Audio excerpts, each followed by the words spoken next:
Roll call.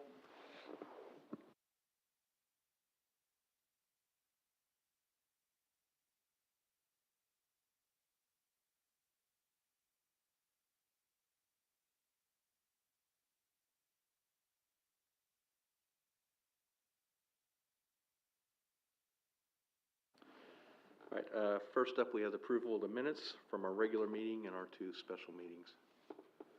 Does anybody have any amendments or changes? Move to approve regular minutes of the meeting November 3rd, 2020, as written. Okay. Second. Any further discussion? All in favor say aye. Aye. Opposed? Okay, 8-0 or 6-0. 6-0. Sorry. Okay. Next up, we have a special meeting on November 30th of 2020. Move to approve special meeting on November 30th as stated. Second. Okay. Any further discussion?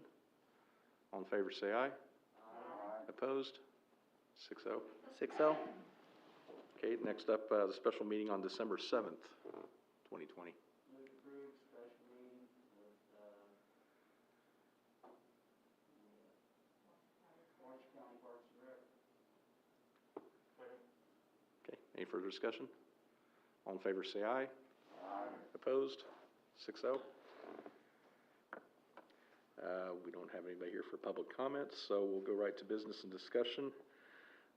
First up, we have ordinance 1895 appropriating money for 2021 payroll.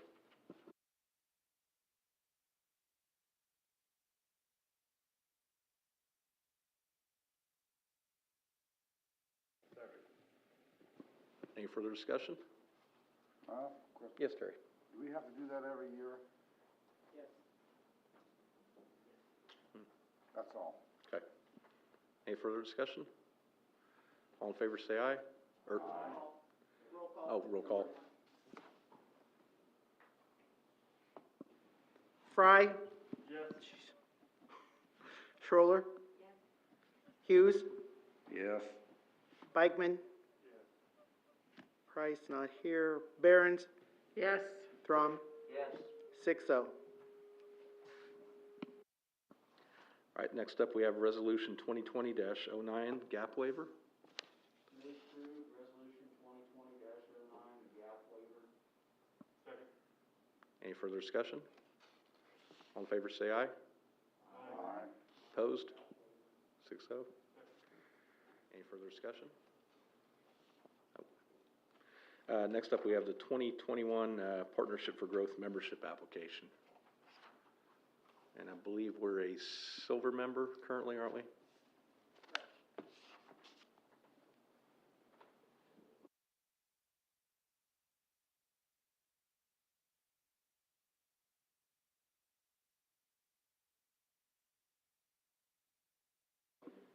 Keep going forward with the effort. Yeah. Oh, Mike. I think that she's been doing good, Ellen has, about getting in here with the membership, you know, and getting everything in and getting stuff out to us here and, you know, seeing what she's been doing throughout the county. So I move that we go ahead with the silver investment again of $2,500. Second. Okay, any further discussion? I have some concerns Yes. that some of the follow-up, doesn't seem like it's been there.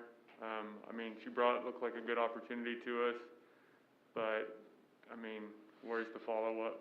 On the playground The thing, play area. except that someplace I saw her, and she said it was, they were just getting started to,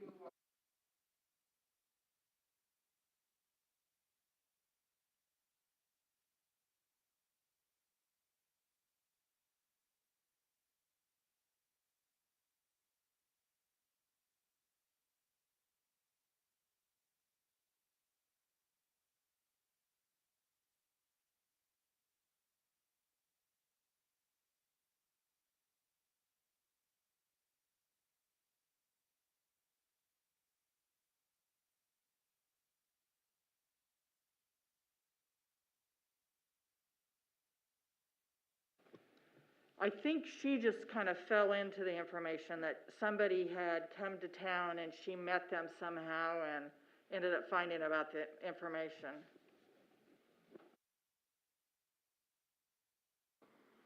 Yeah, but she did do a tremendous amount of work. I mean, with everything that's been going on with COVID and all the help that our businesses needed, she's gone above and beyond with a lot of that this year, so.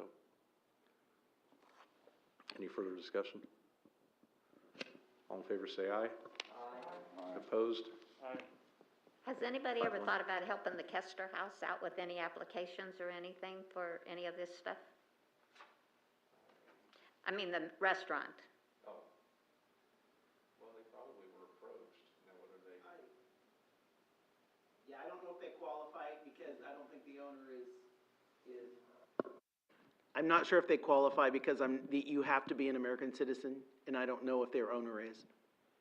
Their manager may, but I don't know that their owner is. I think she's in Mexico.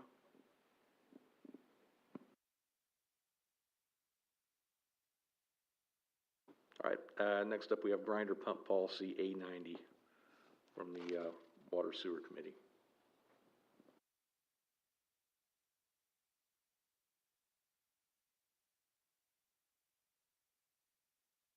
Sorry.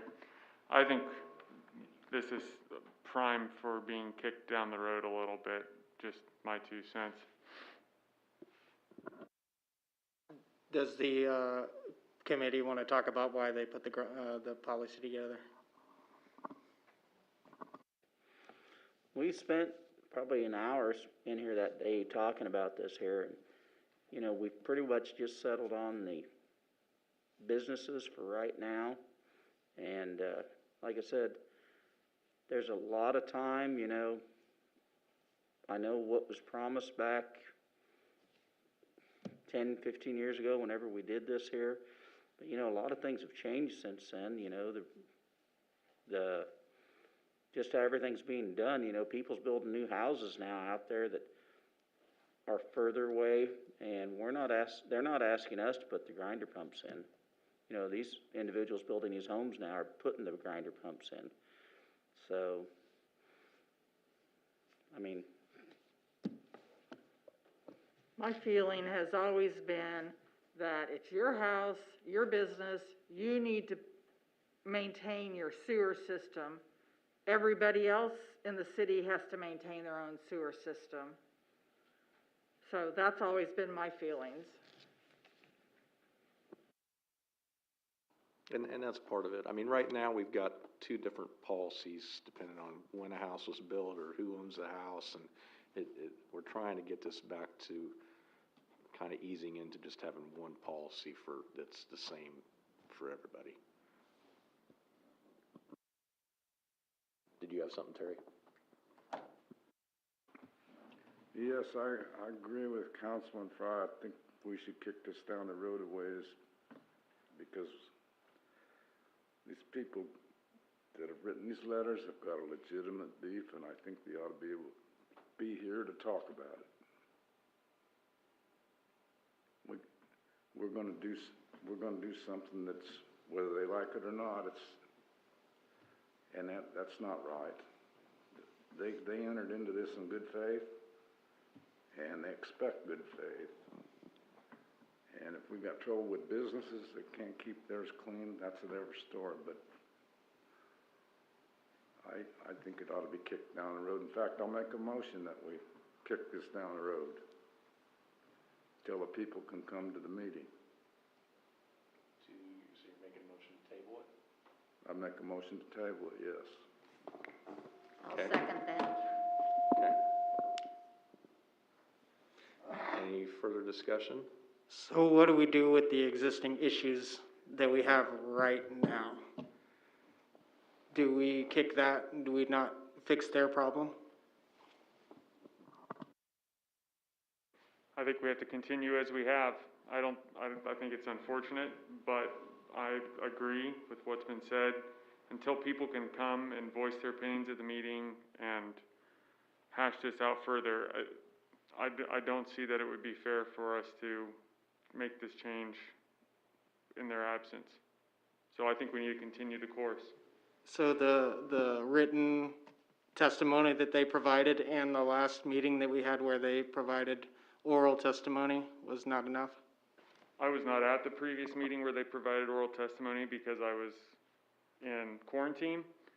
I think it's good that they have provided written, but to me, that's an indication of allowing a back and forth. I've been on council long enough to know that it makes a big difference when people are here versus when people tell us things.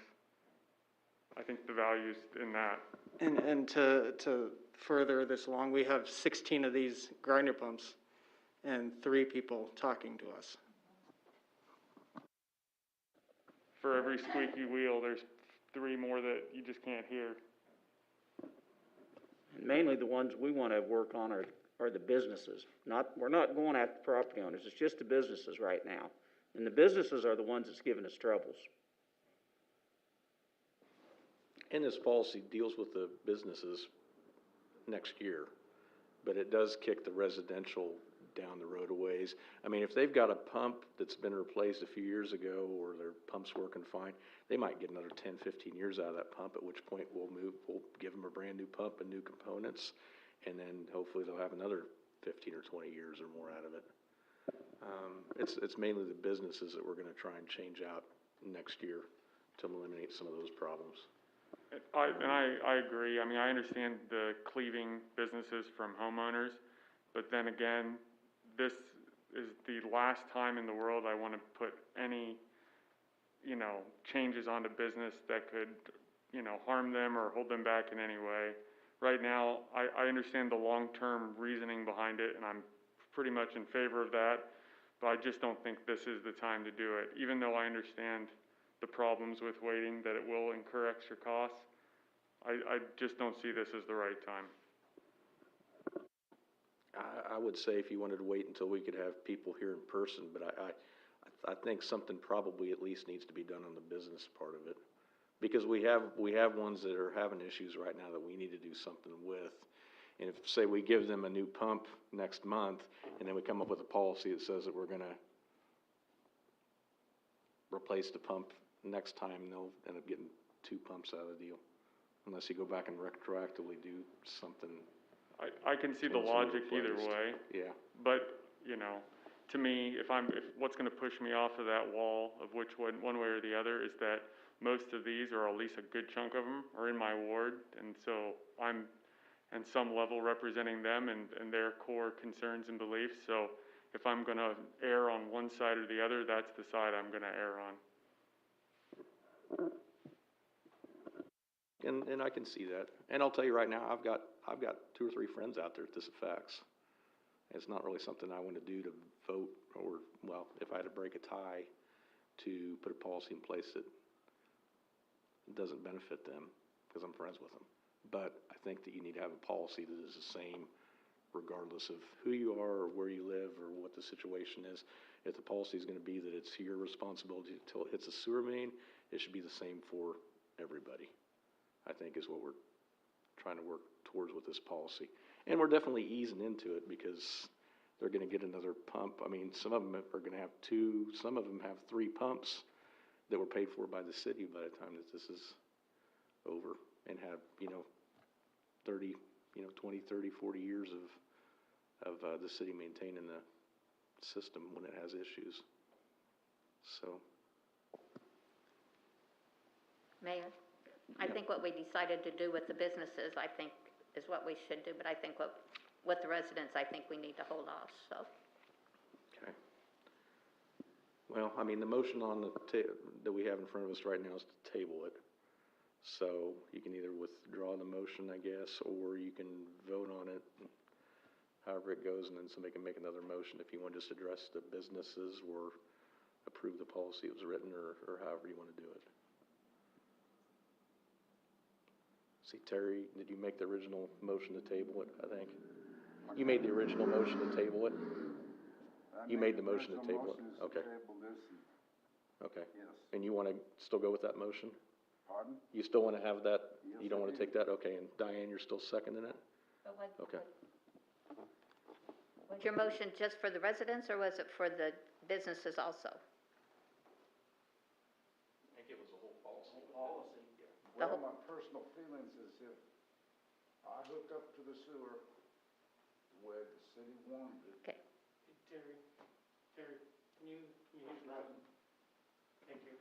if I hooked up to the city sewer and did it according to what they said was, I was complying, and then down the road, this come and hit me in the face after I paid taxes and helped support this town for 15, 20 years, and then all of a sudden, it's gonna be that I've gotta take on an obligation, I don't think that's right.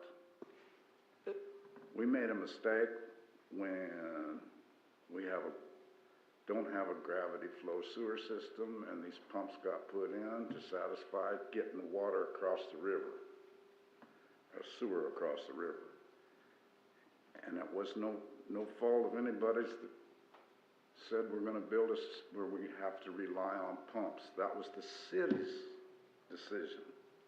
To clarify, it wasn't that the grinder pumps are the only way they can hook onto our sewer system. When they hooked on, back in 1997, 1998, the city was not maintaining their pumps. That was on them. That was already on them. In 2003, the city came forward and goes with, because a few pumps had failed, the city on its own, maybe with some push from citizens, said they were gonna maintain all these east side sewer districts on their own. That was not an agreement, that was a policy that the city signed, solely signed, didn't sign with any of the other property owners. The city decided to make this policy and change it away from them maintaining their own pumps. You gotta remember, when this all started, they had a serious problem out east side of town and the west side of town with their sewers. You know, I was on the council at that time, and we did not force them people in. I keep hearing that, well, the city forced us in. No, we did not force you in. Kansas Department of Health and Environment was a main cause of this problem, because the lagoons and the septic tanks in those areas were not percolating right, and there was so much contamination and stuff in the backyards and just floating out there that something had to be done. The county did not want any part of it at that time, completely. So the city took the program over. They didn't want to build their own system out there. They could have had their own system out there on east side and just been east side with no help from the city. Built their own lagoons and everything, but they didn't want to do that. So we put the system in. They hooked up to it.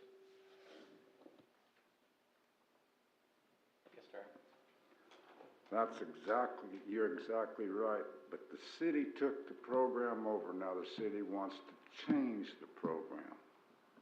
That's not right.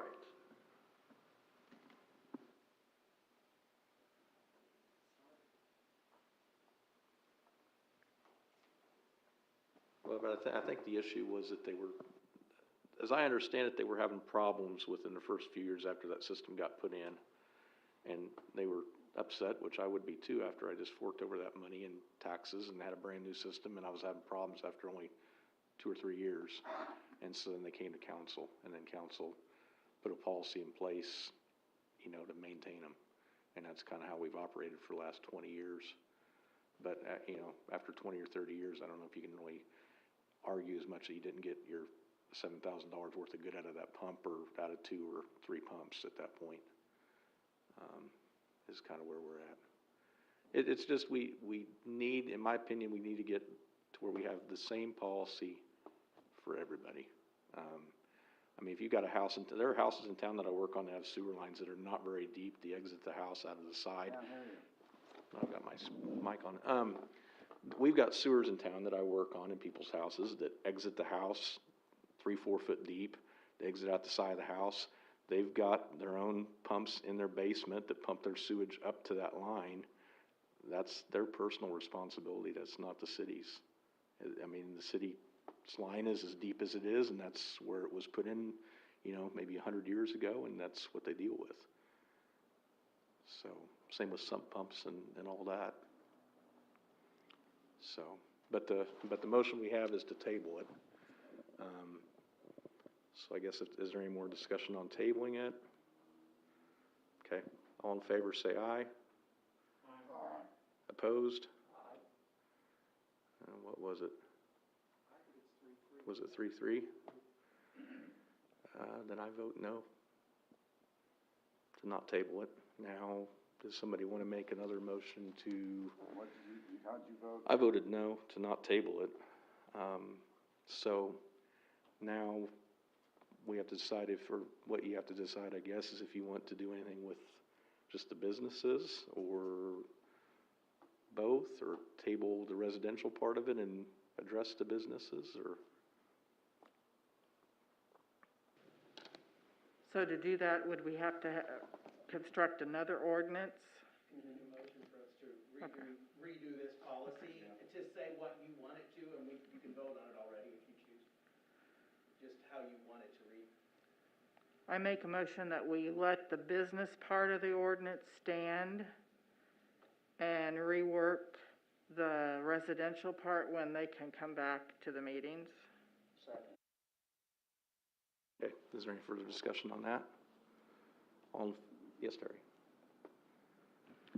I believe one of those businesses has a letter in here, right? I believe that business probably invested a sizable sum to create his business, and he hasn't had any problem.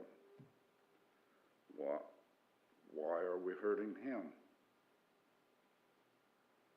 Or her, whatever it is. Well, we're not hurt, that business is gonna get a brand new pump and all new wiring and a completely new system that we're gonna turn over to him. He's one of the businesses that they're waiting on to fix because he's consistently had problems with his pump.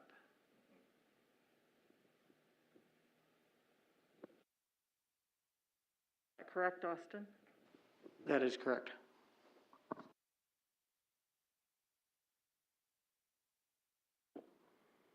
Okay, is there any further discussion on that motion? All in favor say aye. Aye. Opposed? Oh, I wanted to ask one question. I want to vote yet on this, but are we voting to put this on the businesses? Is that correct? just the business part of the policy. Mhm. Yep. Yes, there are 6 of them, and to clarify, yes, the idea would be to replace all the businesses' pumps and give them brand new setup to move forward from there, and they would be responsible for that. My other question before I go to this, will that be when there is a failure, or will it be right now we're gonna take out something that's working good and put a new one in? Most of the grinder pumps that are attached to businesses, I can use Taco Bell because it's a big one. Taco Bell has caused issues, and they would be good. They would do better with a brand new pump at this point in time. Dave's would do better with a brand new pump at this time. The one out here, Frontier, would do good with a brand new pump at this time. I can't name the other 3 right now, but what? Hall Brothers. I think they would they're probably either ready for a new pump or on the verge of getting a new pump. My question is, if there's somebody that has a pump and it's working fine now in our business, will we wait till then to change the pump? If they're not making complaints about their pump now, why can't they be left out of this until then? Like I said, if they're not ready right now, they are ready soon. They're on the verge of failure. That's why the businesses are at the top of our list, because they are some of the more problematic amongst our guys' times.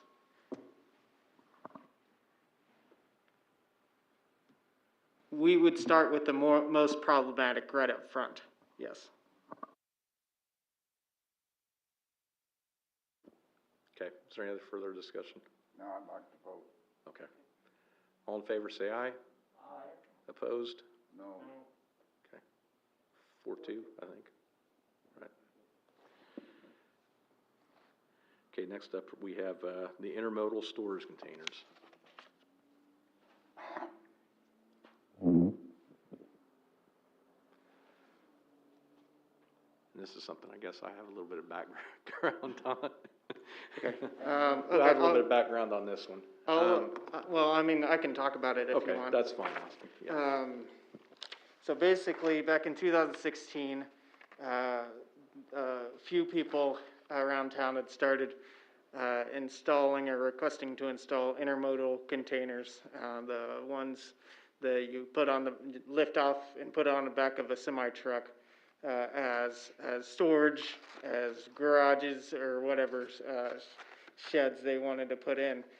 So the council, at that point in time, put a moratorium on the use of these intermodal containers so that we could discuss how to implement the rules around these containers. The first idea was to have the planning commission come up with an idea with some suggestions from the council, which they did. They came up with intermodal container rules to put in our unified, our ULDC to describe what each zone would look like as far as intermodal containers. The planning commission drew this up, made a recommendation. Council decided that rather than putting it into the ULDC, after that recommendation, they wanted to just make it an ordinance. So they assigned it to staff and a council member to write it up. And after that, we don't have any record of what was brought, what had came to be about that discussion, or what the council wanted to move forward with. The overall theme was to limit them in, at the very least, residential, and look at some limitations on commercial, industrial, whatever level the council saw fit at that point in time. But there was a theme around residential areas for these, not having them in residential areas. Also on that, having it in residential, there's a lot of talk about, a lot of them that showed up were green or orange or whatever, and they just got plopped there, and to this date, they're still like that. And I know there's a lot of talk on council, if you're gonna put one in, that you need to paint it or side it, put a roof or something on it so it was aesthetically looking too, so it wasn't just a sore thumb in a neighborhood.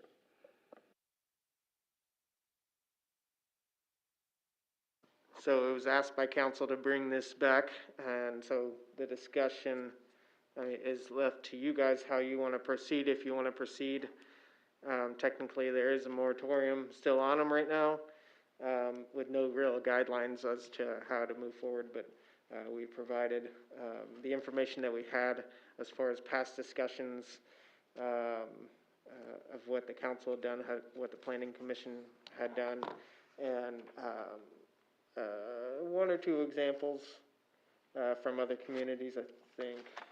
Didn't we have those examples, Cindy? Yes, Play Center, Abilene, and one other we had, and none of them allow them in residential, none. Right, so, yeah, you What just, was it, upon review and commercial, and, yeah, and then it, well, I don't know.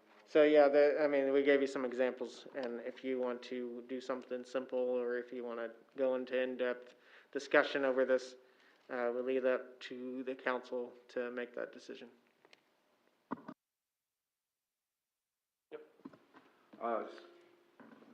Mr. Mayor, I know we had some, well, he's retired now, but our department head worked a long time with the planning commission and stuff, and they worked out a lot of things, and I personally would like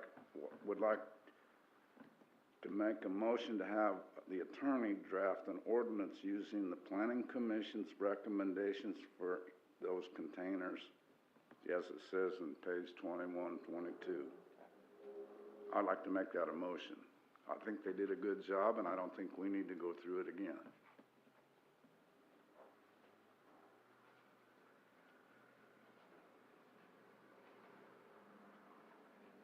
On 21 and 22, that was done in the ULDC, and then it was decided that it doesn't belong in the ULDC, it needs to be an ordinance for the city and just be in city code, because changing all the ULDC was too difficult. So that was what our city attorney at that time, who was different than the one now, and that present mayor decided that it should be in city code, because that's really all it affected.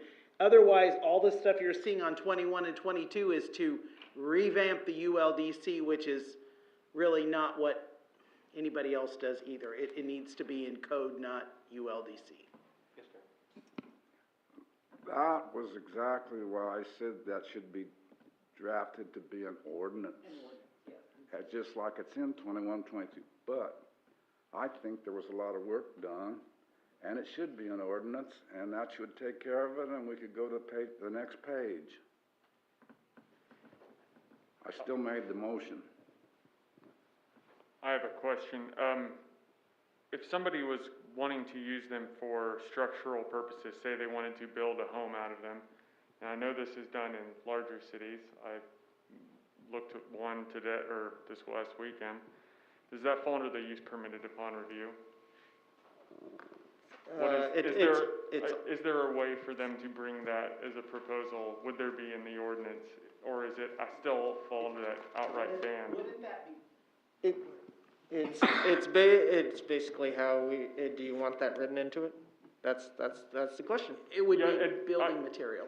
Right, As I would opposed- want that to be in the ordinance as something that can be brought at least for planning review. Use upon Yeah. review.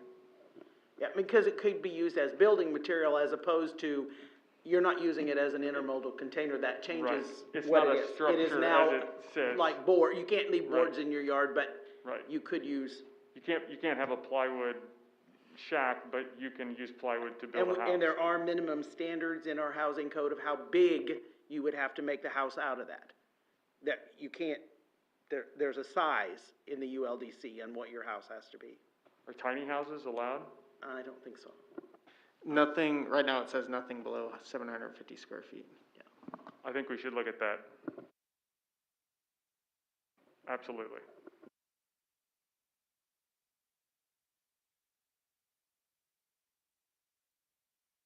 Seems like that would have been something written when people were thinking about travel trailers more than they were tiny houses. That's correct. All right, well, Terry made a motion, and then, I don't know, so anybody officially seconded it, just a lot of stuff got kind of added to it. Well, can I make a motion to amend it, to add the building materials into the ordinance? Currently, right now, it would go along with this, so right now, the motion basically is draft an ordinance, to mirror, what the planning commission recommends. I guess we can, I mean, if Terry, I guess, yes, you're correct. If Terry wants to add that in. Or somebody could just second Terry's, and then you could make a motion addressing the tiny houses. I'll second Terry's motion. Okay. All right, any further discussion on that? All in favor, say aye. Aye. Opposed? Okay, 6-0. Okay, and then you want to make a motion on the Okay, tiny so, houses? well, I'd like to make a motion first that in the request for ordinance, we ask that shipping containers be permitted upon review as a construction material. Okay, yeah. Okay. All right, do I have a second on that? Okay. Any further discussion on that? All in favor, say aye. Oh, yes. If we use it as that way, Todd, we're gonna have to change the ULDC to allow it for, a container size, so it's over 700 square feet. I believe Todd is talking about, there are houses that are made out of multiple shipping containers. Correct. So they would, currently, if we allowed it as building material, they would just have to use as many shipping containers to go above the 750. But his next motion's gonna be talking about lowering that requirement. I'm gonna make another motion here in a minute. Okay.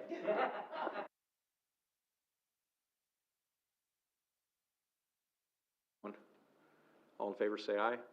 Aye. Opposed? Okay. All right, I'd make a motion that we, I don't know, raise or examine what would be the correct way, I guess. We can't be the first community to go about looking at raising the minimum, or lowering the minimum, size for a building permit for a home. It's been a problem in a lot of communities. It hasn't worked out well. Well, maybe I withdraw my motion. Is this something we can look at and bring back, see what some other communities have found for a happy middle ground? Yes, there are, like she said, there's quite a few communities that are investigating, tiny houses. Yes, we can bring back some, evidence from them. Okay, thank you. And kind of addressing that too, I know that there have been issues in the past, and I think I've mentioned it before. We've had situations where, say there's a house on the corner, and it sits on a single lot, and then it gets torn down, and with our requirements, it's almost impossible to get a house back on there on that corner lot. You've almost got to have a lot and a half or even 2 lots to get something back on there. And I've kind of argued in the past that if somebody's tearing down a house and we can get another house, a smaller house, because not everybody needs 2,000 square feet.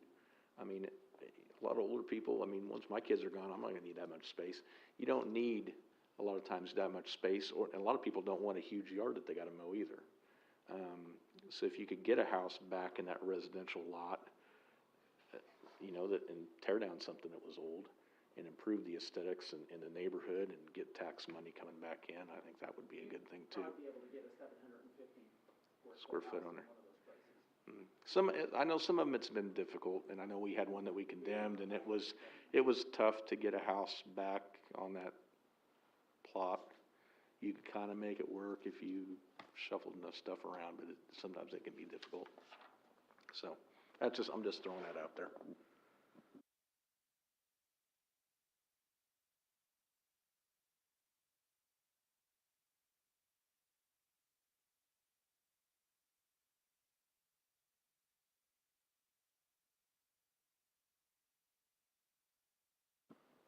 Marysville Sports and Rec inventory.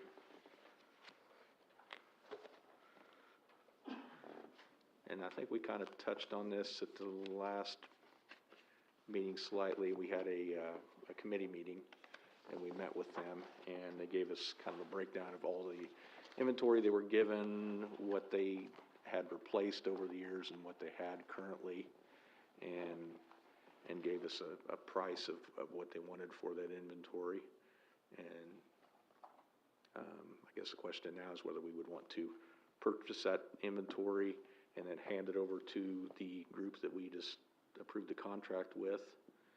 And then basically have the same agreement that we had with them at the end. They turn over the same stuff that we gave them when they started the programs.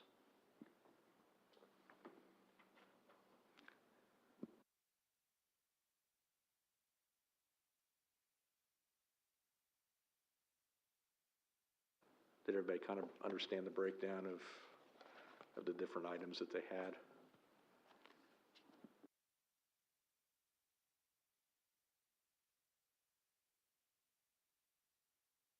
Did everybody understand the breakdown of the items that they had and the amount that they were asking for those items?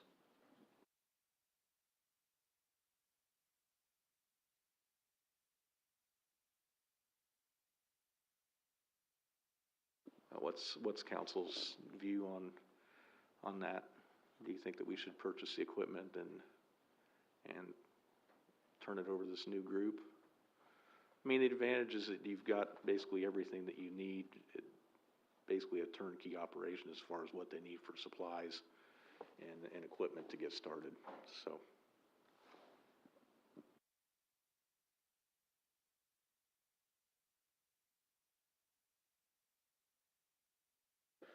I move we purchase the equipment from Marysville Sports and Rec for $4,000. Second. All right, any further discussion? Might I ask that Yes. we pin that on a review of the equipment itself? I know I'm not an expert in the equipment, but Parker had mentioned that he would be happy to go through, and look at the equipment and give you guys an updated feel on it. Not saying that it's not worth $4,000, but it just feels better if somebody who knows what they're looking at gives you guys an update on what the equipment is. Yes, and Parker did say he's more than willing to go through that equipment, and he'd know a lot more what he was looking at than I would for sure. I know if you look at the inventory there, there's, on, page 29, batting helmets, there's 99 in 2006. The city only has 25 of these left. These were the old helmets that were used when I played ball, and the foam padding and stuff. You know, to me, and like Parker was saying, some of those, the rest of those helmets probably just need to be trashed. They age out, the foam gets hard in them, and yeah, so it's just stuff like that we really need to sit back and look through. That, you know, we're still probably gonna have some expense in this buying new equipment to update, so. And the other thing, if you look through the list here, you know, some of the stuff, the flag football and stuff, a lot of that wiffle ball, blast ball, that was equipment that was bought by Marysville Sports and Rec, and those were sports that were not included when Marysville Sports and Rec took the program over 18 years ago. So these are programs that they've added, and they've left this or bought this equipment for the use of those programs, and here they're going to turn around.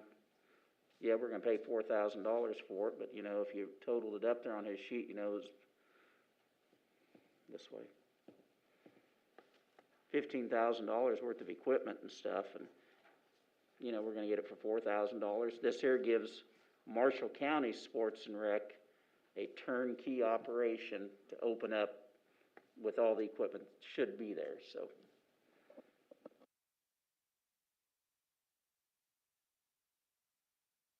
For all the programs we want them to utilize and to do and to keep on doing for the kids.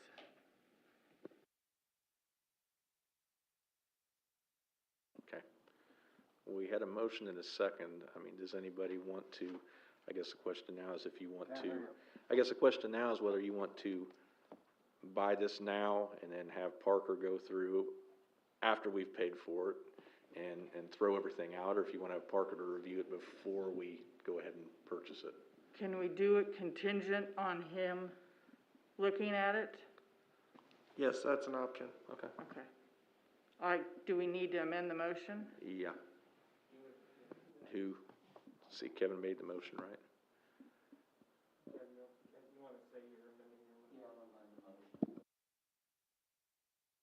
Yes, I'd like to amend the motion.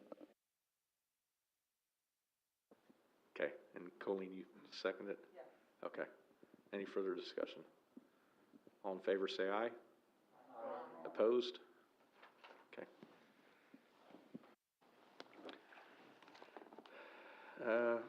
Next up, we have, under notices and hearings, condemnation hearing at 205 North 10th Street. And as I understand this, this is a motion to just have a hearing. It's not actually condemning the property, it's just a motion to have a hearing to discuss possibility of condemning the structure. And that was scheduled for what, February? Yep.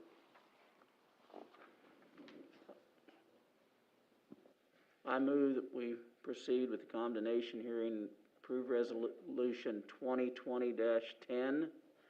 The meeting will be held here February 22nd, 2021 here at City Hall.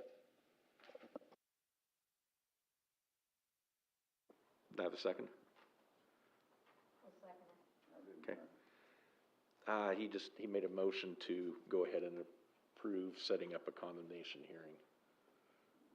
He made a motion to approve setting up the condemnation hearing, is what he did. Okay. I'll search now. Okay. This one of the properties we've been having troubles with for a while. I mean, It's one of them. Yes. Yeah, I mean, the pictures, it's got some extensive structural damage inside of it. Yeah, we've had multiple issues with this property and not only with, structural issues, but with, other utility issues as well.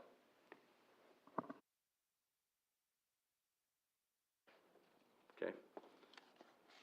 Any further discussion? All in favor, say aye. Opposed? 6-0. Okay, next up, we have the consent agenda.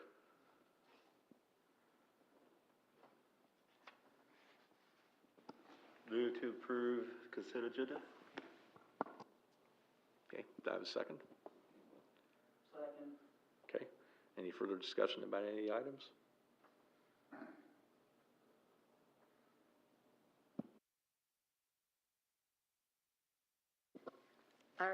We have places that have not paid their rent since September or August. Is that my understanding?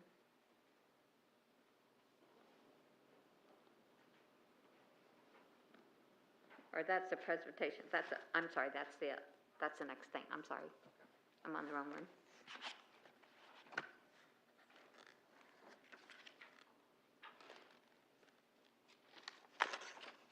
Okay, is there any further discussion? You got anything, Terry?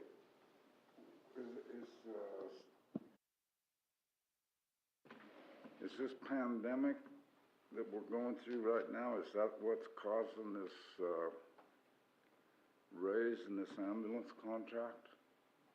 I mean, they generally raise that every year I've been on council, it goes up, you know, it's under 2%, I think. I mean, it's basically Correct. Cost of living Every year they have an increase. This is about what they increase it every year. I anticipate a 5% increase every year, and they never hit that.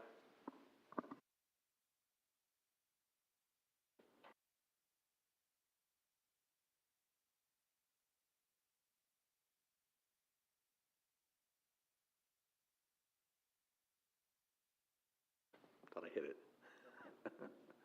All right, 6-0. Next up, we have appropriations ordinance number 3737.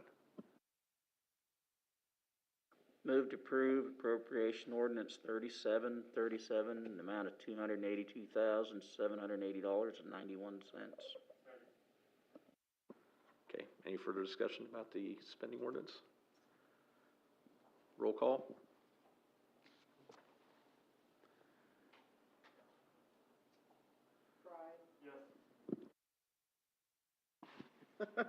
Hippia, Fry. Schroller. Hughes. Bikeman. Price, Barron's. Thrum. Yes. 6-0. All right. Next up, we have Austin with the staff reports. All right, first one up is a budget amendment, and this budget amendment has to do with the swimming pool sales tax, as well as the bond and interest fund. Both of them went over the anticipated expenditures that we initially budgeted. The reason for each one are bond payoff related. For instance, the swimming pool we paid off the swimming pool bonds early. It required us to take funds back from the PVC, put them back in the swimming pool fund, and pay off our bonds. So more expenditure, it lowered our swimming pool fund, but it didn't do anything negatively beyond what we anticipated. But it went above and beyond what we had budgeted. With the bond and interest fund, we were transferring funds out of there and for the fire station to the general fund, and we continue to get ad valorem tax. I think it's from delinquent taxes that we never anticipated. So we received more funding than we anticipated to transfer out, so it went beyond what we were budgeted. This budget amendment addresses both of those at the same time, and basically what I'm asking for you guys to do is approve to put this in the paper to advertise that we are going to, have a budget hearing at the next council meeting so we can approve this budget amendment, so we can stay legal with the state of Kansas.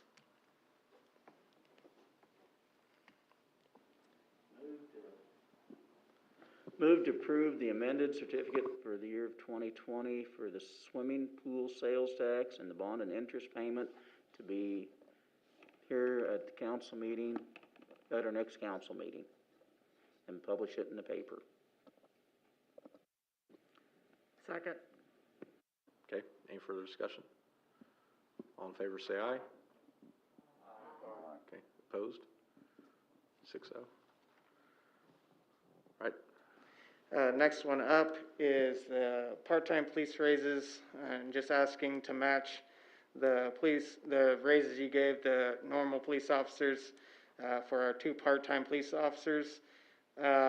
With our recent policy changes, we've had to reduce the number of part-time officers because CALEA, the system we're going with for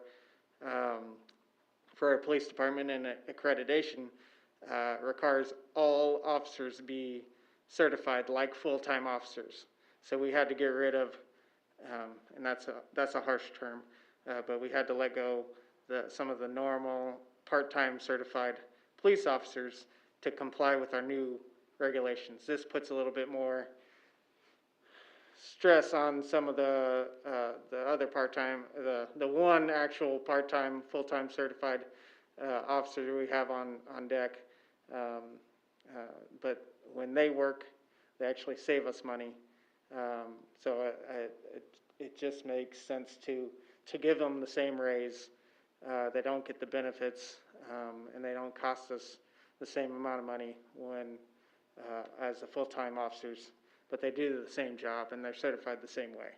So I'm asking for just giving the 2 officers that we have on staff the same raise. Move to approve $1.25 raise increase to the 2 part-time police officers. any further discussion? All in favor, say aye. Opposed? 6-0. Next thing up is the 2021 CIPP. We have a little bit of a smaller project set up for this year, or in 2021. A total of 8,450 linear feet. We were doing 12,000 linear feet. This is a twofold. There's 2 reasons for reducing. One is to lighten the load on our wastewater fund, and 2 is because we are hitting the end of our program. We are almost done. But the last phase of our project requires a little bit more fine tuning of our sewer system. We gotta locate any more flush tanks. We gotta do some repairs, some bigger repairs, and so that last leg needs a little bit more work to get it in. And if we were to do our 12,000 next year, we wouldn't have very much to do that would make sense to do in the final leg. So it kind of a balancing act in this whole thing, but it's still larger project than we normally did before I got here. So we're still on track to finish 5 years. We might change it a little bit for 2022, but we're still on track to get our lining done. And we are fortunate to pick up a new comer in Beatty. They found out that we did this project, so it benefited them to jump on with their small project in our piggyback scenario here. So not only are we helping ourselves by increasing the project size, by pulling these smaller towns in, we're helping them by reducing their linear foot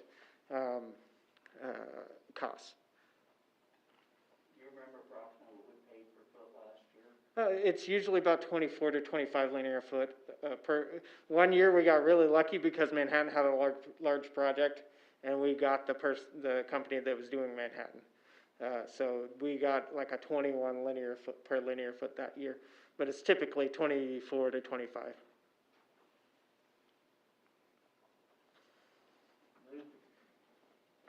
Move to approve going out for bids for the 2021 CIPP project.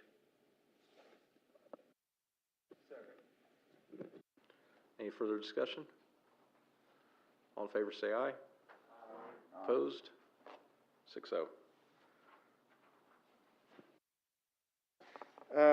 Next thing up is the fire station additional items that we had discussed after approving the fire station project. Inline gave us some prices on a few different items, or most of them. The one thing that is missing is solar. They weren't totally sold on solar, so I was doing some outside looking for that, still waiting on a reply from a company, but they put in prices for everything else we asked for, and you can look through those. You have a few different options when going through the list. We can approve them all, we can not approve them all, you can do a partial list. I would, at this point in time, depending on your guys' priorities, I know a priority of getting 2 of these items done was high on the fire department's list to get done. That was the hot seat and the air compressor with hose reels at each truck. Those I definitely think are within. I mean, those are within a decent margin. What I would expect to pay for those projects to get done. The other ones are up for negotiation, or not negotiation, that's the wrong word, up for discussion as far as whether we need those to get done right now, or make a decision right now, or hold off until later. I'm not quite sure if you guys are sold on concreting the rock parking for $70,000 plus. But that was the other construction-related item. But if we could at least get the air compressor and the hot seat, I think they would make out pretty good right now. Yeah, I agree on the air compressor and the hot seat being probably tied for the first priority. The argument I think probably to be made on the concrete is that if you don't do it now, you're going to have to excavate it later and come back. It's not an easy one to do later, whereas furnishings and some things can be done. It's 6 of one, half dozen the other. The concrete lot, you definitely, while the surface prep's being done and everything else, and you aren't buying rock and you aren't excavating. That's just my thoughts on that.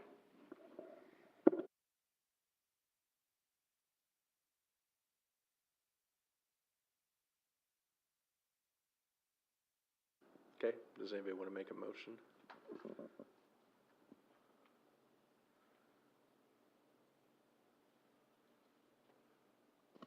I make a motion, we go with the pressure washer and the air compressor at this time and forget the rest of it. Right, do I have a second? Did you read the motion?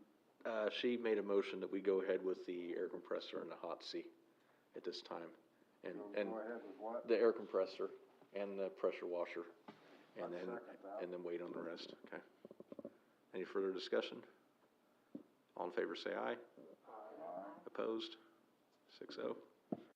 Well, I make a motion, we go forward with the concrete as well at this time. Right, does a second? Okay. To do the concrete, he's making the motion to go ahead and do the concrete right now. Do the concrete at the same time as the rest to save that expense later of putting it in. Not to use rock. Correct. Okay. Did I somebody agree second? with Todd, that's quite an expense by the time you haul all that rock in to put all that in, then you gotta come back in a year or two and dig it all back out, and then what are you gonna do with it, so. To be honest, you're probably not gonna get a lower price, and just from our experience, city's experience of working with this contractor in concrete projects. This, you're not gonna get a lower price than having that contractor on site, already. I mean, if you're gonna pick doing the concrete and wanna do the concrete, I agree, now would be the time to pick it. And I just bring up, I guess, too, that, I mean, there has been discussion about the lights at the Legion Ball Field. Not what? The lights at the Legion Ball Field need to be, the poles are in bad shape, which we've discussed that before. I think they're original from 1955 or something like that. Did you get any further pricing on that, Austin, or anything in concrete on those? I'm waiting, I have one, quote that I'm not sure it's what we want. I'm waiting on another contractor to come in and look at our project to actually apples to apples sort of thing. Okay, I guess I'm just bringing that up because that's another thing that we would borrow money for, possibly along with this project. So just keep that in mind, that if you're adding, say, $70,000 for concrete, and then maybe you got another $150,000 or whatever that comes to for the lighting, if you would want to do that. So I'd kind of keep that in mind too, that we've got other things related to this project that may come forward that we would have to borrow money for along with that, so. But yet again, the concrete is out of the fire department fund, and the rec light the concrete will come out of the fire department fund, but the rec lighting should not come out of the fire department fund. No, they're different funds. I'm just throwing that out there, just making people aware of it. But there aren't gonna be people parking. There aren't gonna be people parking up there all of the time. I mean, why do you have to have concrete for everything? Well, I mean, the argument, and it's a valid argument, is if you're gonna do it, now's the cheapest time to do it. Yep, You're not, yeah. the concrete will last forever. The rock, you'll spend that, you'll just spend it slowly over time, and it's harder to clear snow. It's hard to clear snow off of, yeah. Yes, Mr. sir. Mayor, I think getting this new firehouse is really bell and whistle for everybody here that's gonna get the benefit from it. If what the administrator said about the compressors and that's fine too, but I think if we're gonna turn this, what it's bid for, if we're gonna tack another $250,000, $300,000 on it, I think we're being excessive right now. People think, the people that live out there by the lumberyard, they don't think concrete lasts forever. They got a lot of complaints right now. And I think we ought to be happy getting our firehouse and making the people appreciate that, not appreciate that we're gonna spend another $250 for bells and whistles. That's all I have to say. Right. Well, the motion was to go ahead with the concrete, and we had a second. Is there any further discussion on that? All in favor say aye. Aye. Opposed? Aye. How many? Was it 4-2? Who was a nay? 4-2. Okay. Okay, no. No. 3-3. It's 3-3. Oh, God dang it, I gotta break another tie.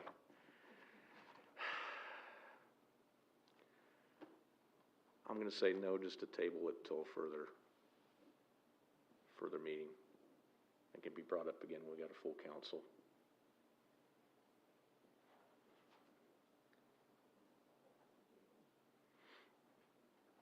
I want to talk about a little bit about the meeting room, audio and visual. Go in further detail with that. I mean, it's $11,000 there. Why it's $11,000? Or what was the discussion? Or what's the question? I'm just wondering why we need to spend $11,000 for a meeting room, audio and visual for the meeting room. We're not, and that's why I haven't pushed the visual. I just wanted you the council had discussed putting audio-visual equipment in that room, and this is the bid they came back with some, a setup that they could do training with. The speakers, the TV, and all that stuff. It was lined out, as far as a training room setup, and that was their price they put to it. And you guys did not approve that. But also, wouldn't it be used for a public meeting room if they wanted to? Yes, and I do have, and the number they put together, was not, I'm not sure who they're getting their stuff from, and I'm not saying it's not reliable or anything like that, but I am having, the company that just put this in, because I know the quality they put in, line it out. They have no idea what's right here, but they're putting together a meeting room for that spec, and you guys will be able to look at that later, just for reference, unless you want to move forward on something like that. I just think in the long term, and it's not something we have to do now, it's always something that can be added later on, but that since it's tax dollars paying for the fire station, there's no reason that they shouldn't be able to use it as a meeting room if they so desire. Correct, yeah, and I agree that audiovisual is an important component, especially, I mean, first and foremost, our firefighters are going to be using it for training. They already use space over there, they use TVs, they use whatever media they can get their hands on over there. They haven't used this space just yet, but they will. They will definitely use this space when they do their trainings. And yes, it would be a benefit first and foremost to our firefighters to have a decent meeting space. And second, for the public to utilize as an additional meeting space because of the aforementioned reasons.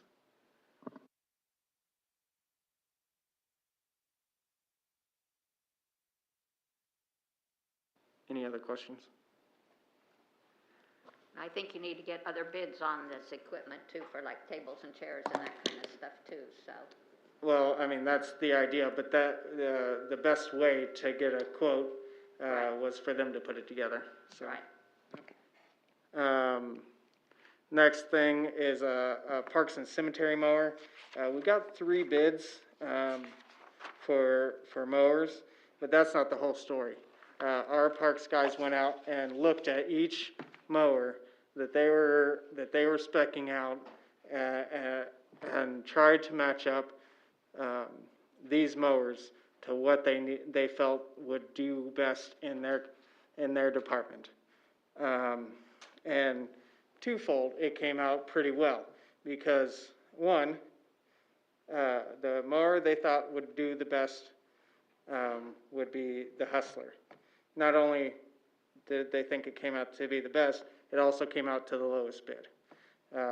So that's what we're recommending at this point in time, is to buy this Hustler Super Z 72-inch for the Parks and Cemetery Department to replace one of their existing mowers, and to keep in mind that we want to make our department a little bit easier to operate. If we have the same equipment, we can replace with the same blades, the same parts, and all that stuff, that we would try to maintain that equipment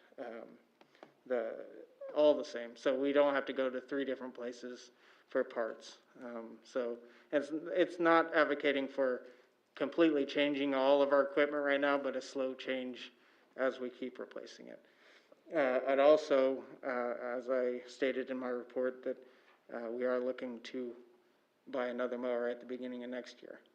So just because we do need 2 new mowers, we spent so much time fixing the current ones that it's just time to make a change. So I don't want any surprise when another request comes at the beginning of next year. Why are we going with a gas engine versus a diesel engine? You can get a diesel engine that lasts twice to 3 times as long.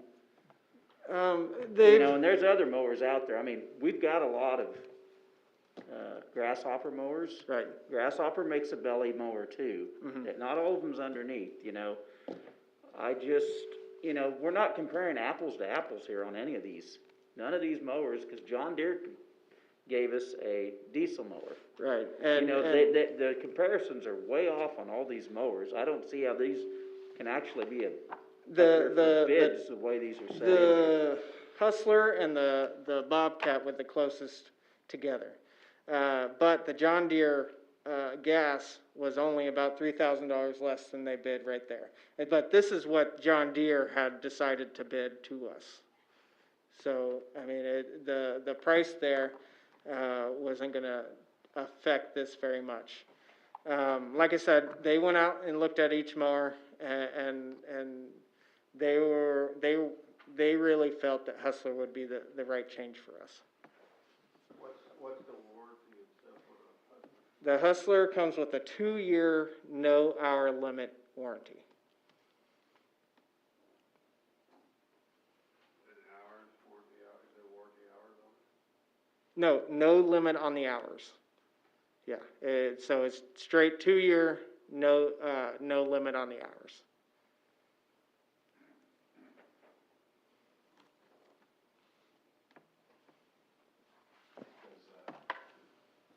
Does Hustler make a diesel, or did we price? Yes, diesel for they Hustler? do make a diesel. We've been working with gas, I believe, is that all we have, Cindy, is the gas right now? That is not correct. The grasshopper mowers we have out there are diesel. Both of them are diesel? Yes, they are. Okay. That's why I can't believe we're going to a gas engine, you know, especially for a 72-inch. I mean, we can get a grasshopper with a front deck out in front of it for 72-inch, you know. I don't know why we're straying away from something that's been good to us. I know we've had a few problems getting parts. And To be honest, grasshoppers have not been good to us. Nickel and dime dusted. Really? Yes. We never spent that much on any other mowers than we've ever spent on grasshopper. That's why we're kind of steering away. That's kind of, yeah, from day one, we've kind of went downhill with grasshoppers. And that's kind of why we're steering away from them right now. We've spent terrible amounts of money on those. Right. I'm assuming you don't want to go to a diesel, but I know that from the first day, we've spent more money on the grasshoppers than we've ever spent on the other ones. Okay. Well, does somebody want to make a motion?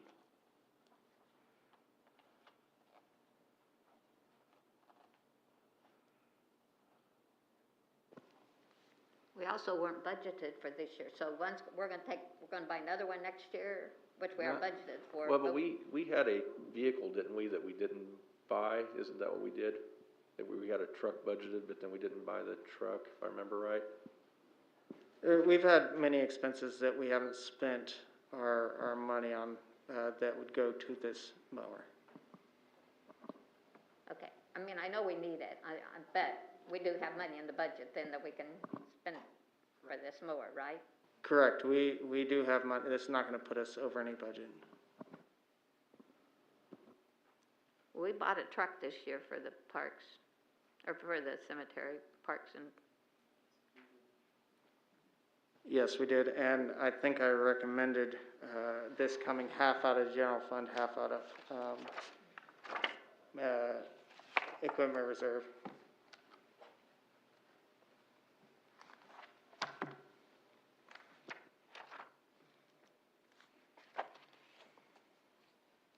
Okay. Well, does somebody want to make a motion? I mean, we need, one way or another, we've got to get some new mowers. We had too many of them broke down last year, so we've got to get some new ones in place before spring, so we don't have 2 or 3 mowers broken down at the same time again.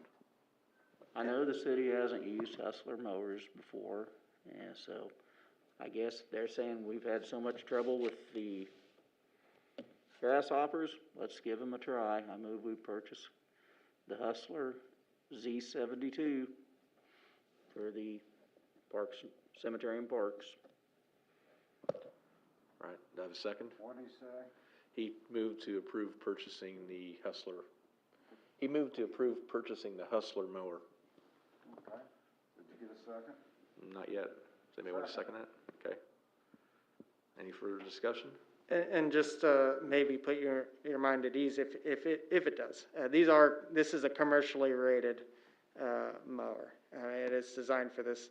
And I have personally, worked with, Hustler, at a large scale, park, and that's all they ran was Hustler. They had both gas and diesel Hustlers, both held up at the same rate, and it was easy to change over. One of the things that did kind of send us towards Hustler was the fact that our current Marysville Sport and Rec has a Hustler. Now theirs was a residential mower, as far as we could tell, but it was still, they sat on that and used it for a little bit, and that kind of sent us in that direction. And to give it even more, they went down and talked to this dealership to reaffirm what they were thinking. I know our communities across the border in Nebraska, they run an X-Mark mower. It's made right there in Beatrice. I don't know if we've ever run one of them down here, but those are a nice mower too, so. I could believe it.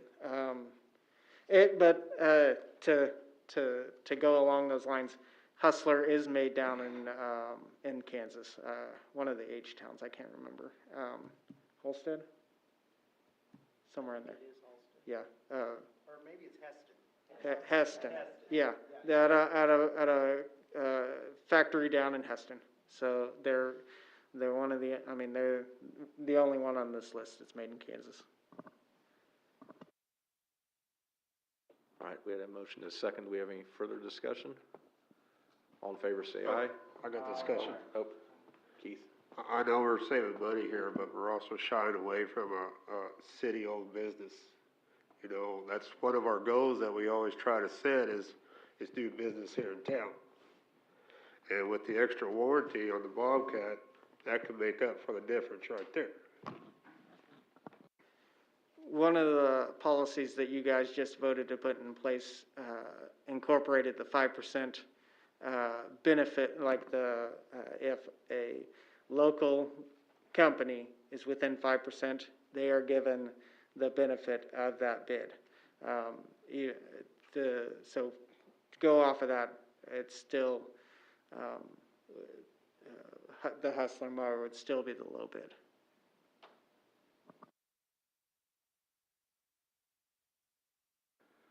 Any further discussion? All in favor, say aye. Aye. Opposed? Aye. 5-1.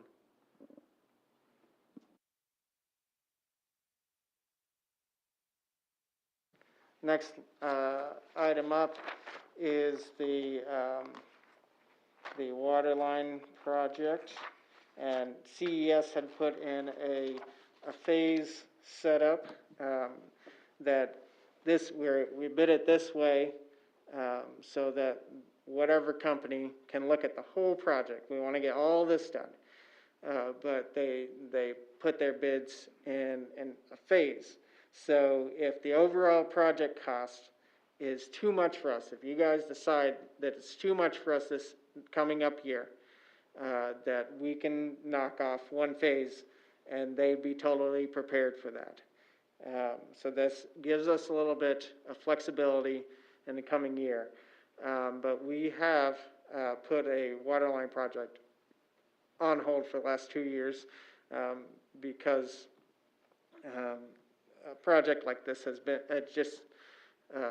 been a little bit too much, but it is necessary to get done. So we want to go out to bid to get this project bid out there, and just you can see how it's going to be broken up, if it is going to be broken up. I think that was the issue last year, was the engineering estimate came in higher than we had anticipated, and we only had one person, or one company bid on the project. So hopefully this way we get it out early and we'll have a few more bids. So. Are we getting it out earlier than normal?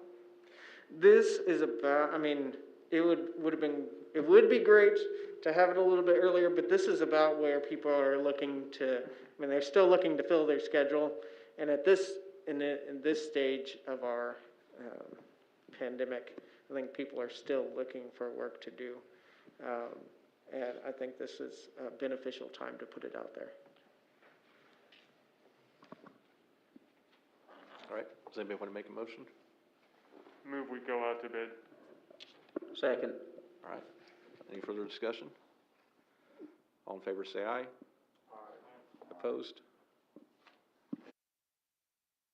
All right, next thing on the list is the consultant agreement for the airport project. This agreement covers the access road as well as the parking lot. We had previously discussed this. We had to do, to get this agreement through the FAA, we had to do an independent financial evaluation. So we paid somebody to evaluate a small lump sum to evaluate this, their costs. They put their own costs, what they think it's going to be by this engineer, and the engineer separately puts together costs based off hours and all that stuff. This project, the engineer proposed $159,500. The independent financial evaluator came in at about $190,000. So it's the independent financial evaluator. I don't know if those are the right terms, but it's basically that. They said they thought this project for engineering would cost $190,000. So they're well below what an independent contractor says, which is FAA certified and approved, as you can see by this. This engineering is for the total project. It's the design and the construction and the geotech and all that. We don't have to worry about any other engineering coming into this project. This project's also a 90% match by the FAA. From the very beginning, we do drawdowns, so we'll only pay $15,000 for the engineering as we go along. And to top that off, we still have, we would probably utilize the $20,000 that the FAA is, which is completely separate from this, to pay for this project, for the engineering. So in reality, we'd have, if you balance it all out, this fee is covered already by the FAA, 100%. But the project overall is looking to be a $600,000 project, which is still 90% covered by the FAA, depending on the bids that come in. But they anticipate about $600,000 overall, including engineering.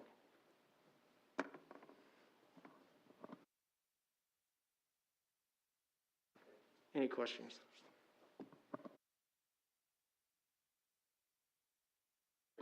Mr. Mayor? Do we have a figure what our part is gonna be so we know up front how much it's gonna be, or is this another one of these things where change order,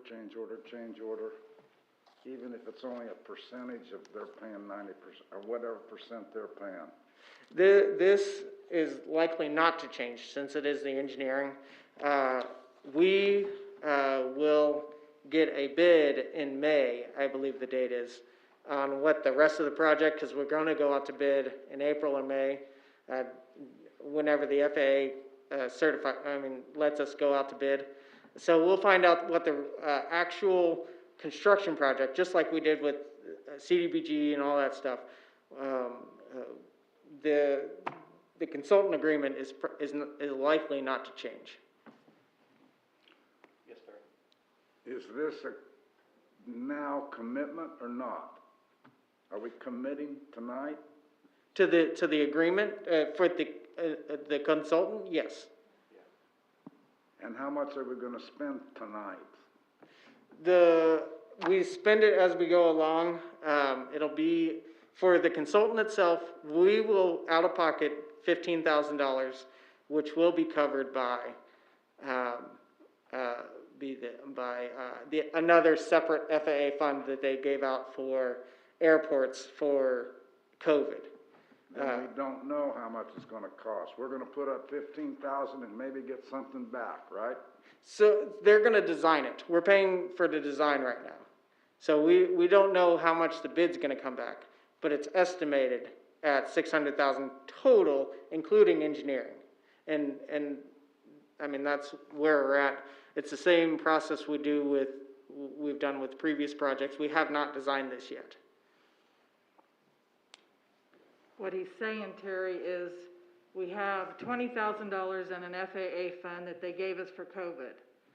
Our percentage of this consultant fee is gonna be about $16,000, so that $20,000 is gonna pay for that. So it's not gonna cost us anything for this portion of it.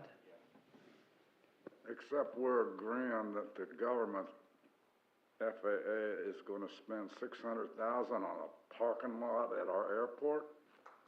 That's kinda makes people that like to save their money kinda worry a little bit.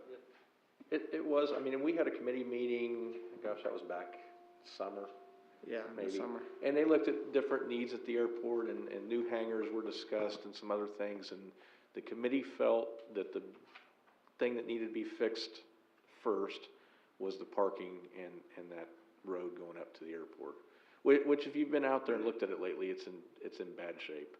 I mean, if we don't do this, we're gonna be doing either an overlay or something on that in the near future. You what? We'll be doing an overlay or something in the near future if we don't replace it, and we'll probably be spending as much, if not more, than we're gonna be paying as our share of this, FAA project. And this way it's concrete, it's done, hopefully it lasts for 50, 60 years, and we don't have to mess with it again. And that's because it's concrete, gonna be replaced what is now with concrete is what makes it so expensive? What makes it expensive is it's a FAA project. Yeah. And Yeah. the FAA requires so many things be knocked off Yes. of their list. So it brings all their certifications in, so they have, the contractor and the engineer has to hit so much. So it does bring the cost up, but it is offset because they are paying for 90% of it. It's basically they're chipping in the most money so they get to decide how it gets built. What? They're chipping in the most money so they can decide to what specs it gets built to. And to further clarify, to probably fix that, just the road going into there and turn it into concrete, probably be more than our $60,000 that we are putting towards this project.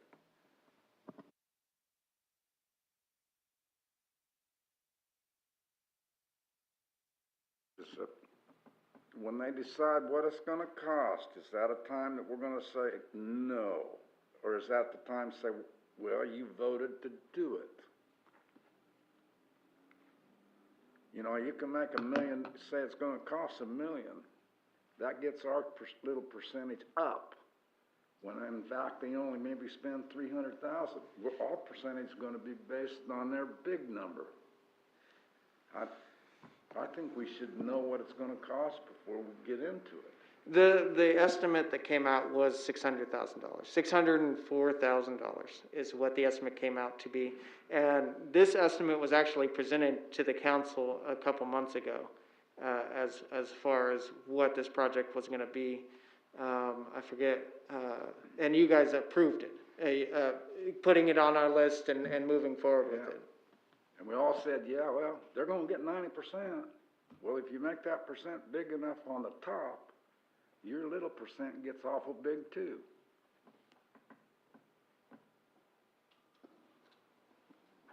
Yeah. I mean, the main thing just to keep in mind is that if we don't do it this way, we're still gonna be spending some money out there. And $60,000, as everybody's aware of, doesn't buy a whole lot of concrete for a street in a parking lot. Yeah, and this is a lot Look at what it larger would area than cost the at the fire fire station. station, yeah. Yeah.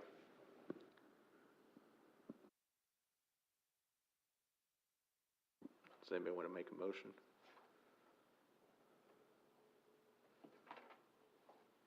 To approve the engineering consultant agreement?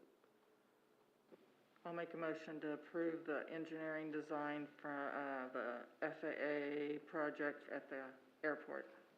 Second. Okay, any further discussion? All in favor say aye. Opposed? Aye. 5-1.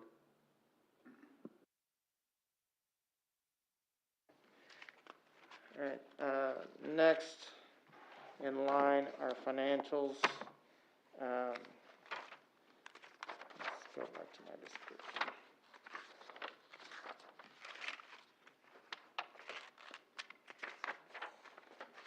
Okay. General fund is sitting at $957,116. The revenue was down, because we were still missing the franchise, $20,000 in franchise fees from Evergy. We're expecting 2 checks from Evergy this month, hopefully around $40,000 total, depending on their revenues coming out. And then water fund increased by a little over $17,000, and sewer fund increased by $29,000. Sales tax fund saw a decrease, but that was due to the sales tax distribution coming in after the month end was finished. We received about $78,000 just for the sales tax fund. That does not include the amount that went into the swimming pool sales tax, which if you add it all together, that increases our sales tax by about $40,000. So overall, right now, we're sitting pretty good in our funds. Any questions about that?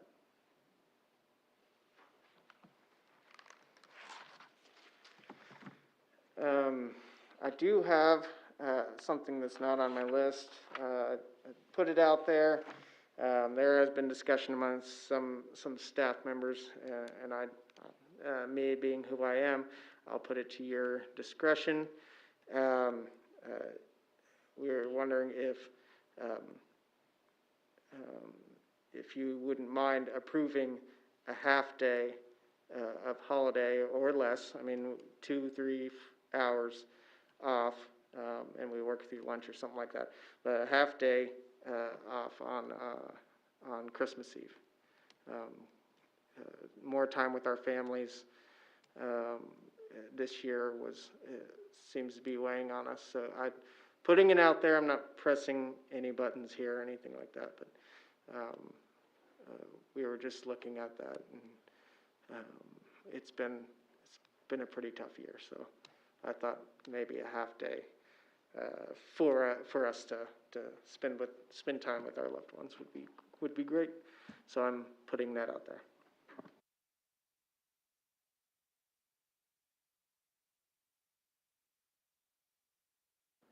Yeah, I think it's been a hard year for everybody. That's for sure. I don't think anybody's going to be sad to see 2020 go.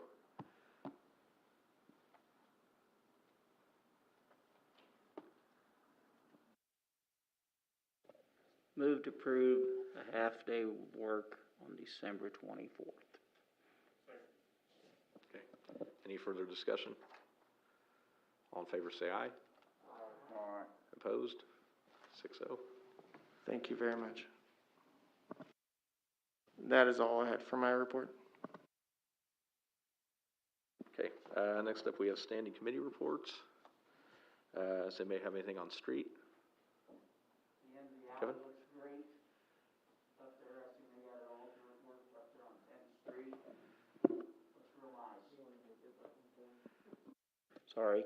The end of the alley looks real great up there on 10th Street. They got the brick replaced and all that swept down today, and the dirt shoveled around, and looks like graded in there. So The work looks real great. I'm glad they did get it done this year.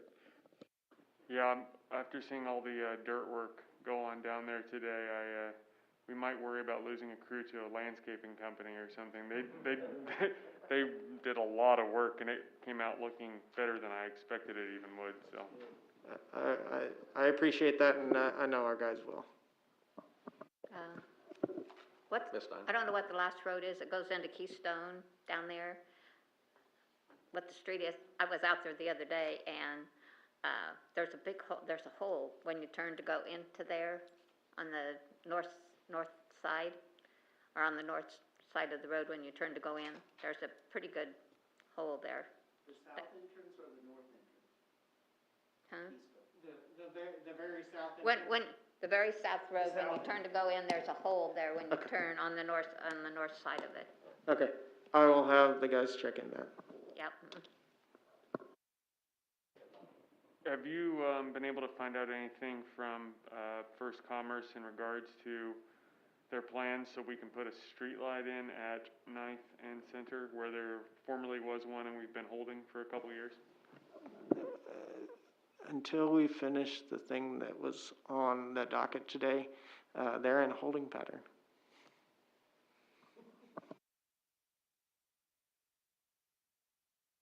So hopefully soon.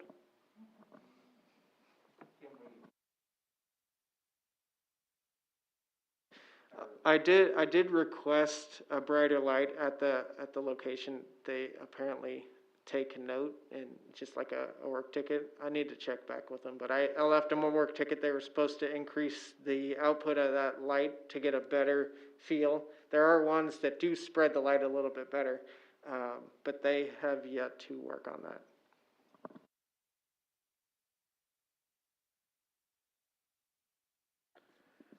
Anything else on street? Water, wastewater? Parks and Rec? Hold up. Oh, Kevin? Back, it's been a couple months ago I brought this up, and I know seeing as how we didn't do this. I brought it up a couple months ago, Terry, that since we weren't doing the project on the water line replacement about putting in the water meter read towers, have we ever got anywhere on that? I after you asked about that, I did send communication to the company, and the last thing I got, actually, after multiple communications with the company, was they were checking, and I'm about where you're at right now, Kevin, with them. So. Because the reason we were doing that is because that money we had allocated for this year, we were going to use for those tower readers. For this year to come out of the 2020 budget. So this is going to be another project that's going to be coming out of the 2021 budget. Yes. Well, I mean, yeah, yes, pretty much. Do the people not want to do business with us? Do we need to go out and find another company that is willing to?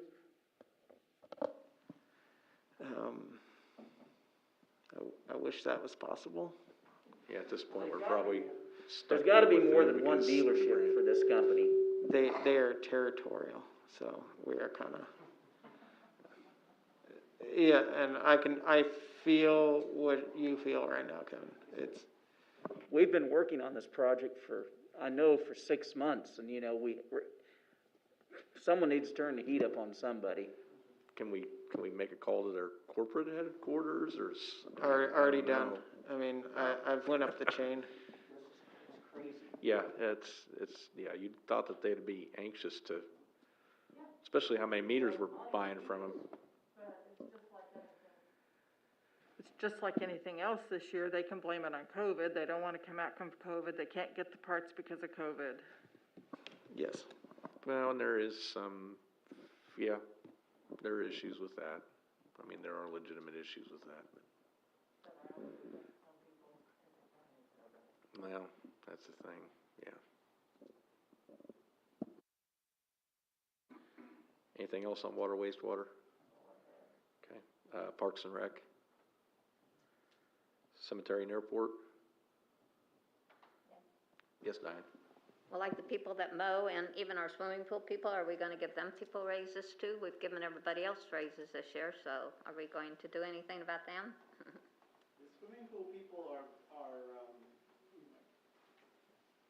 The swimming pool people is, they get raises, that's built in, you know, by the year, by how many years they work here. As far as the seasonal mowing people, usually you address that when, in the spring, but you can address it now if you choose. Well, I mean, I feel like we're giving everybody else's raises, and we want people to do that for us. I feel like we need to appreciate them also.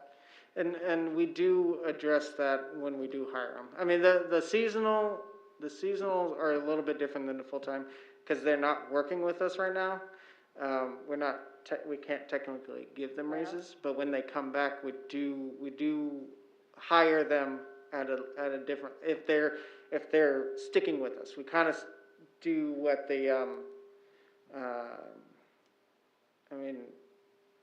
what we do with the swimming pool, and they automatically get a whatever raise. Now, if you want us to bring back the swimming pool next year, and you guys can discuss that at the beginning when we're talking about raises, we can do that. That's typically a spring discussion. Well, you need to be working on swimming pool people now.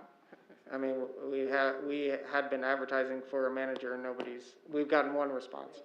Yeah. Well, that's something you need to be working on so we don't end up in a mess again.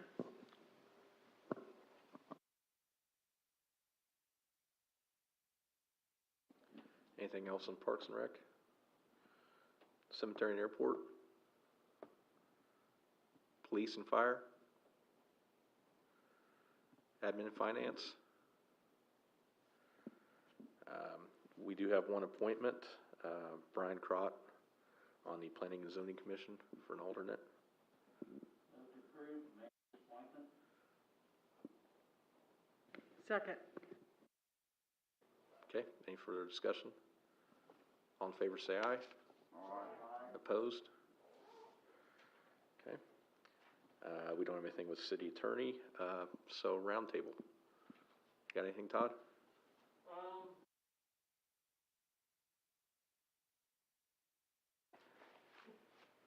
Since Dave Richardson retired, who is our go-to for random maintenance tasks in the Kester block? Will?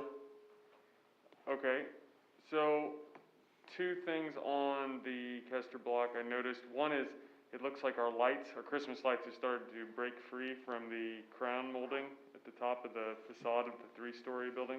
That one is actually Parks, and that is a challenge to get to.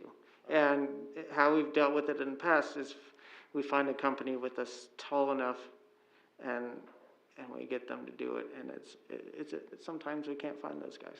Well, I know sometimes with those lights, if they start to come loose, it just puts more pull on where they are connected, and it kind of gets worse. Yep. While I was examining that, I noticed the bay windows on the east side have some significant issues that you're going to need tackled soon. Yep. And there is a grant I was looking into that we could possibly address that, as well as while we're working on that, we could get the roof replaced, because it's due, if not now, soon, since we've been trying to patch with the putty or whatever that guy came and did. So I'm looking, it's due in March. I'm looking at more of the details to see if we can get some funding to help with that. Great. Yeah, because there are definitely some issues with some of those buildings. I did not realize they were as bad as they were, except I was They're- looking at the lights and I bad. went, whoa. Yeah, the brick on the back side some of that's in need of some attention too. Yeah. And that needs to be fixed, or water gets in there, moisture gets in there, freezes and breaks even more of it loose, and makes an even bigger issue. So, Yep. Anything else? That's all I. Diane? Terry? No, nothing. Keith? Yeah, just want to let people know, be aware of, there's unemployment fraud going around, so just be aware of that.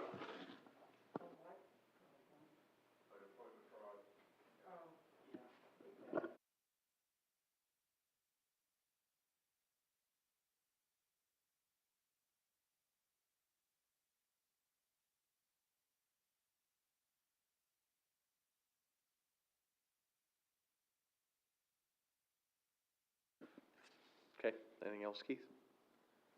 Okay. Colleen? Kevin? Not this evening, sir. Okay. I would personally like to thank you all for our raises. We do appreciate it. You're As welcome. employees, I want to say thank you. You're welcome. We appreciate everything you guys do. So. Right, second? All in favor, say aye. Aye. Opposed?